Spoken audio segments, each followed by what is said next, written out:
നമസ്കാരം. ഇപ്പം ഞാൻ വീഡിയോയിൽ നിങ്ങൾ തന്നെ നോക്കാം, ഹിന്ദി സിനിമ അവളിട്ടിരിക്കുന്ന ഡ്രസ് എന്താണെന്ന് നോക്കിയേ.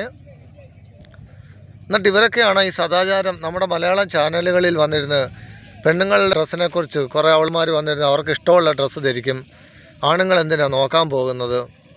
ആണുങ്ങൾ സ്വയം നിയന്ത്രിക്കണം, പെണ്ണുങ്ങൾ അവരെല്ലാം കാണിച്ചുകൊണ്ട് നടക്കും. ഇങ്ങനെയൊക്കെ കാണിച്ചുകൊണ്ടാണ് ഇവരൊക്കെയാണ് ഭാരത സംസ്കാരവും അല്ലെ നമ്മുടെ ഓരോ സംസ്കാരം ഫോളോ ചെയ്യുന്നത്. എന്തുവായി കാണിച്ച് എന്തുവാണ് ആ ഡ്രസ്സ്? അത് പറ. ഫ്രണ്ടും ബാക്കും മറിച്ചുകൊണ്ട് സൈഡ് മൊത്തം കാണിക്കുന്നത്, അതിൻ്റെ അകത്തെ എല്ലാം കാണാം. ഇവളുമാരെയൊക്കെ ഞാൻ പറയുന്ന ആസിഡ്, സൾഫൂരിക് ആസിഡ് കൊണ്ട് ഒഴിക്കണം. ചുമ്മാ അതല്ല ഓരോരുത്തർക്കൊക്കെ ഓരോ പ്രശ്നങ്ങളുണ്ടാകുന്നത്. ഇതുപോലെയൊക്കെ തോന്നിവാസങ്ങൾ കാണിച്ചുകൊണ്ട് അതിനെ ആരെങ്കിലും ചോദ്യം ചെയ്ത് ആ ചോദ്യം ചെയ്യുന്ന ആളുകളെ ഹറാസ് ചെയ്തുകൊണ്ടും ഒരു കൂട്ടം പെണ്ണുങ്ങൾ ഫെമിനിസ്റ്റുകളാണെന്നും പറഞ്ഞുകൊണ്ട് കുറേ ഒരു കൂട്ടം പെണ്ണുങ്ങൾ ഇതിനെതിരെ ആരെങ്കിലും പറയുവാണെങ്കിൽ അവരെ കൂട്ടം ചേർന്ന് അറ്റാക്ക് ചെയ്തുകൊണ്ടിരിക്കുകയാണ്. ഈ കാണുന്ന തോന്നിവാസം ഇവരൊക്കെ എന്തുവാണ് ഒരു സമൂഹത്തിന് കൊടുക്കുന്ന മെസ്സേജ്? ഇങ്ങനെയൊക്കെ ഡ്രസ്സ് ചെയ്തുകൊണ്ടാണ് പൊതു സ്ഥലത്ത് നടക്കേണ്ടത്? ഇതൊക്കെ കാണുന്നതാണ് ഇത്ര വൾഗറായിട്ടുള്ള. ഇതൊക്കെ കാണുന്ന ഉടനെ ആളുകൾക്ക് വെറും പുച്ഛം തോന്നും. എന്ത് സംസ്കാരമാണ് ഇവർ ഫോളോ ചെയ്യുന്നത്? ഇവർക്കൊക്കെ അറിവും വിദ്യാഭ്യാസം ഉള്ളവരല്ലേ? ഇവരുടെയൊക്കെ പേരൻസ് ഇല്ല, ഇവരുടെയൊക്കെ ബന്ധുക്കളാരും ഇല്ല, ഇവരൊന്നും കാണത്തില്ല, ഇവരുടെ സഹോദരന്മാരോ മറ്റുള്ളവരോ ഇതൊന്നും കാണുന്നില്ല. എന്ത് ഡ്രസ്സാണിത്? നിങ്ങൾ പറ. ഇത് ഇങ്ങനെയൊക്കെ ഇട്ടതിനെ ചോദ്യം ചെയ്യുന്ന നമ്മുടെ ചാനലുകളിൽ ചർച്ച നടക്കുന്നുണ്ട്. ചെറുപ്പക്കാരെല്ലാം ഇതിനെക്കുറിച്ച് ചോദ്യം ചെയ്യുന്നുണ്ട്, നല്ല സ്ത്രീകൾ ഇതിനെക്കുറിച്ച് ചോദ്യം ചെയ്യുന്നുണ്ട്. അപ്പോൾ അവരൊക്കെ ചോദ്യം ചെയ്യുന്നത് തെറ്റാണെന്നാണ് ഈ പറയുന്നത്. ഇതൊക്കെ കാണുമ്പോൾ നമ്മൾ ചോദ്യം ചെയ്യാതിരിക്കുവാണോ? ഒരു സമൂഹത്തിൽ വളർന്നു വരുന്ന തലമുറയ്ക്ക് നല്ല മെസ്സേജ് ചെയ്യേണ്ട ഒരു സെലിബ്രിറ്റികൾ, 10 പേരറിയുന്ന വ്യക്തികളാണ് സമൂഹത്തിന് നല്ല മെസ്സേജ് കൊടുക്കേണ്ടത്. അപ്പം ഇവർ വളർന്നു വരുന്ന നമ്മുടെ സൊസൈറ്റിയെ തകർക്കാനുള്ള ആളുകളല്ലേ ഇവരൊക്കെ? ഇങ്ങനെയുള്ള കുറേ ആളുകൾ എന്താണ് ഈ കാണിക്കുന്നത്? ഇപ്പോഴും എല്ലാത്തിലും മതങ്ങളുണ്ട്, എല്ലാ മതങ്ങളുണ്ട്. മതത്തിൽ പോലും മതപണ്ഡിതന്മാരും മതത്തിലുള്ളവരെല്ലാം പറയുന്നുണ്ട് നമ്മൾ വസ്ത്രങ്ങൾ എങ്ങനെയാണ് ധരിക്കേണ്ടതെന്നും എവിടെ ഏത് വസ്ത്രം ധരിക്കണമെന്നുള്ളതും. ഇതെന്താണ്? കാറ്റ് വരുന്നതുകൊണ്ട് മൊത്തം വസ്ത്രങ്ങൾ പറന്നു പോയി അവളുടെ ശരീരം മൊത്തം കാണിക്കുക. അവൾക്ക് തന്നെ സ്വയമേ നാണം കെടുന്നു, കോൺഫിഡൻസ് ഇല്ല അവൾക്ക് തന്നെ.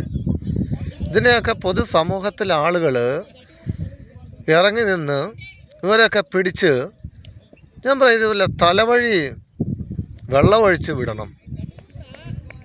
ക്രൈമൊക്കെ നടക്കുന്നു പറഞ്ഞ് വെറുതെയാണ് ക്രൈം നടക്കുന്നത്? ഈ പാവം പിടിച്ച പോലീസുകാരെന്ത് ചെയ്യണം? ഇതുപോലെ ഓരോ കാര്യങ്ങൾ കാണിച്ചുകൊണ്ട് ഇറങ്ങും, ക്രൈം നടക്കുന്നുണ്ട്, പിന്നെ പാവം പിടിച്ച പോലീസുകാർ അതിൻ്റെ പുറകിന് നടക്കും. അതിന് എന്താണെന്ന് വെച്ചാൽ ചെയ്തില്ലെങ്കിൽ ലാസ്റ്റ് അവരുടെ മണ്ടക്കോട്ട് കയറ്റും, പോലീസുകാരുടെ നെഗ്ലിജൻസ് എന്നും പറഞ്ഞുകൊണ്ട്. ഇതാണല്ലോ കാണിച്ചുകൊണ്ട് നടക്കുന്നത്. ഇപ്പോൾ ഇവിടെ ആ പൊതുസമൂഹത്തിൽ 10-20 പേര് ചേർന്ന് അറ്റാക്ക് ചെയ്ത് കഴിഞ്ഞാൽ പാവം പിടിച്ച പോലീസുകാരെന്ത് ചെയ്യും? ഇതിനൊക്കെ ഒരു നിയമം ഉണ്ടാകണം. വസ്ത്രങ്ങൾ പൊതുസമൂഹത്തിൽ മാന്യമായ വസ്ത്രങ്ങൾ ധരിച്ചിറങ്ങണമെന്നൊരു നിയമം ഉണ്ടാകണം. വനിതാ പോലീസുകാർ ഇങ്ങനെയൊക്കെ ഇറങ്ങുന്നവളുമാരെ ലാത്തി കൊണ്ട് അടിച്ചിടണം. ആണുങ്ങളൊക്കെ ആൺപിള്ളേരെ കൂടെ. നേരത്തെയൊക്കെ ഇതുപോലെ ഇവിടെ ചന്തി വരെയുള്ളൊരു പാൻറ്റ് മേളിലോട്ടുള്ള ജട്ടിയും കാണിച്ചുകൊണ്ടിട്ടുന്ന ഒരു സിസ്റ്റം ഉണ്ടായിരുന്നു. ഇപ്പോൾ അത് കാണുന്നില്ല. ഒരു തലമുറ ഒരു ഇടക്കാലത്ത് ഇപ്പോൾ അത് കാണുന്നില്ല ആണുങ്ങളുടെ ഇടയിൽ. കുറേ പോലീസുകാരൊക്കെ ഇട്ട് തല്ലിയെന്നാണ് ഞാൻ അറിഞ്ഞത്, ആണുങ്ങളെയും പെണ്ണുങ്ങളെയൊക്കെ. അതുപോലെ നിയമം വേണം. വസ്ത്രങ്ങൾ ധരിക്കുന്ന മാന്യമായിട്ടുള്ള വസ്ത്രം ധരിച്ചിരിക്കണം.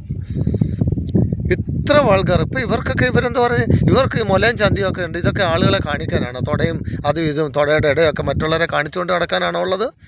ഇവർക്കൊക്കെ സ്വയമേ നാണക്കേട് തോന്നുന്നില്ലേ? അപമാനമായിട്ട് തോന്നുന്നില്ലേ? പരസ്യമായിട്ട് കാണിച്ചുകൊണ്ട് നടക്കുന്ന ശരീരഭാഗങ്ങൾ മറക്കേണ്ടതെല്ലാം മറച്ചിരിക്കണം. എന്നിട്ട് സമൂഹത്തിലുള്ള ആണുങ്ങളെ കുറ്റം പറഞ്ഞിട്ടില്ല. ചിക്കൻ സെൻറ്ററിൻ്റെ ഫ്രണ്ടിൽ ചിക്കനും മട്ടൺ സെൻറ്ററിലും ഒക്കെ അത് വേസ്റ്റ് എടുത്ത് റോഡിലിട്ട് ഇടുമ്പം അതിൻ്റെ ചുറ്റും 1000 പട്ടികളുണ്ട് ആ വേസ്റ്റ് തിന്നാനായിട്ട്. അപ്പോൾ അവരെ വേസ്റ്റ് എറിഞ്ഞു കൊടുക്കുന്നതുകൊണ്ടല്ലേ അത് തിന്നാനായിട്ട് അവിടെ പട്ടികളും പന്നികളും ഒക്കെ കൂടുന്നത്. അതങ്ങനെ എറിഞ്ഞു കൊടുക്കാതിരുന്നു കഴിഞ്ഞാൽ ഒരു പട്ടിയും കാണത്തില്ല, പന്നിയും കാണത്തില്ല, അവർ വേറെ സോഴ്സ് നോക്കി. ഇതുപോലെ തന്നെ ഈ നടക്കുന്നത്. ഇങ്ങനെ വേഷം ധരിച്ചുകൊണ്ട് തുണിയില്ലാതെ നടന്നു കഴിഞ്ഞാൽ അതിൻ്റെ ചുറ്റും ആണുങ്ങൾ ഇങ്ങനെ കണ്ണോടിച്ചുകൊണ്ട് നടക്കും. കയറി പിടിക്കാനുള്ള അവസരം കിട്ടി അവർ കയറി പിടിക്കും. അറ്റാക്ക് നടക്കും, അവിടെ റേപ്പ് നടക്കും. അതിനുള്ള സാഹചര്യം എന്തിനുണ്ടാക്കി കൊടുക്കുന്നു? സാഹചര്യം ഉണ്ടാക്കി കൊടുത്തിട്ടല്ലേ ഇതൊക്കെ നടന്നത്? നമ്മളിപ്പം പറയുന്ന ഒരു കാര്യം സംഭവിക്കാതിരിക്കാൻ വേണ്ടിയാണ് നമ്മൾ പറയുന്നത്. സംഭവിച്ചു കഴിഞ്ഞിട്ട് അതിനെക്കുറിച്ച് ചർച്ചയിട്ട കാര്യമില്ല.